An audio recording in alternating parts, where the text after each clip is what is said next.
उत्तराखंड मुख्यमंत्री पुष्कर सिंह धामी की घोषणाओं को साकार करने व चंपावत जिले को देश के पर्यटन मानचित्र में स्थापित करने के उद्देश्य से पर्यटन सचिव दिलीप जावलकर आज अपने 2 दिवसीय दौरे पर चंपावत पहुंचे, जहां उन्होंने पर्यटन की दृष्टि से जनपद के विभिन्न पर्यटन स्थलों का स्थलीय निरीक्षण किया।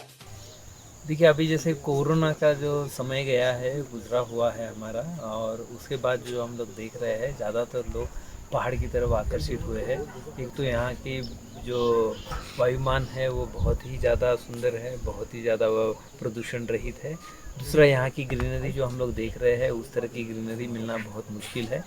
जो शहर है वो काफ़ी मोनोटोनस बने हैं, एक ही प्रकार के बनते जा रहे हैं, विकसित होते जा रहे हैं।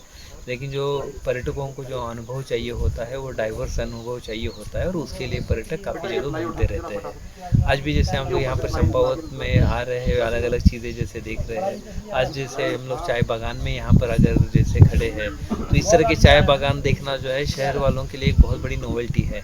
हमें पता ही नहीं होता कि भाई चाय बनती कैसी है, हमारे टेबल तक कैसी पहुंचती है, उसकी प्रक्रिया क्या है, चाय बागान दिखते कैसे हैं। आज की डेट में बहुत ही ज़्यादा ये चीज़ें मुश्किल होती है समझने के लिए।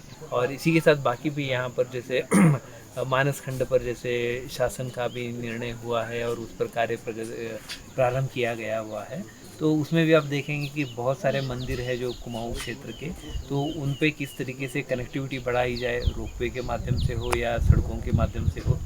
पर्यटकों के लिए हम लोग किस तरीके से इंफ्रास्ट्रक्चर की सुविधाएं पहुंचा सके, इस पर जो है विशेष बल दिया गया हुआ है। मानस सरोवर की यात्रा हो, मानस खंड कॉरिडोर्स बनाने हो, या फिर चाय बागान हो, हमारे 13 डिस्ट्रिक्ट 13 डेस्टिनेशन के अंतर्गत बनने वाले विविध अवस्थापना मद हो, तो इससे आने वाले समय में ज़रूर इस जगह पर काफ़ी पर्यटक आते रहेंगे। और ऐसे विशेषकर जो क्षेत्र है यहाँ पर होमस्टे की बहुत ज़्यादा संभावनाएं जो है हमें प्रतीत होती है, और होमस्टे यहाँ पर काफ़ी लोगों को एक अच्छा एक साधन हो सकता है युवाओं के लिए कि पलायन को रोकने के लिए, रिवर्स माइग्रेशन के हिसाब से।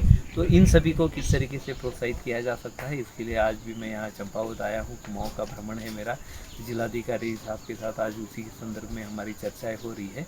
पर्यटन सचिव पंचेश्वर भी गए, जहां उन्होंने स्थानीय लोगों और एंग्लिक राफ्टिंग संचालकों से बात की। इस दौरान एंग्लिक व राफ्टिंग संचालकों ने अपनी समस्याएं बताई, साथ ही पर्यटन के क्षेत्र में पंचेश्वर को आगे लाने के लिए अपील की। बिल्कुल, चंपावत में जो अपार संभावनाएं जो दिखती है हम लोगों को, एक तो एडवेंचर स्पोर्ट्स की दिखती है, और दूसरा जो सरकार की जो नए योजनाओं पर काम होना है वो है मानस खंड कॉरिडोर पे। यहाँ पर के जो प्राचीन हमारे जो मंदिर है और बहुत प्रसिद्ध हमारे यहाँ के ऐसे आध्यात्मिक स्थान हैं, उनको हम लोगों को रोड की कनेक्टिविटी से, रोपवे की कनेक्टिविटी से जोड़ना है, ताकि पर्यटक यहाँ पर बहुत आसानी से आ सके। और दूसरा, यहाँ पर पर्यटकों के लिए आधारभूत सुविधाएं उपलब्ध करा दे देनी है, ताकि उनको उनका प्रवास और उनका अनुभव जो है वो बहुत समृद्ध रहे। इसके लिए पर्यटन विभाग कार्य योजना बना दे रहा है, और उस कार्य योजना का व्यवहारिकता कितनी है ये जानने के लिए मैं आज यहाँ पर आया हुआ हूँ। मैंने पंचेश्वर का क्षेत्र भी देखा था, वहाँ पर राफ्टिंग की और एंगलिंग की बहुत संभावनाएं हैं। बहुत ही समृद्ध क्षेत्र है वो, और अंतर्राष्ट्रीय ख्याति उसकी काफ़ी है, जबकि भारतीयों में उसकी इतनी अच्छी पहचान नहीं बना पाई है। तो उसको भी हम लोगों को देखने की ज़रूरत है।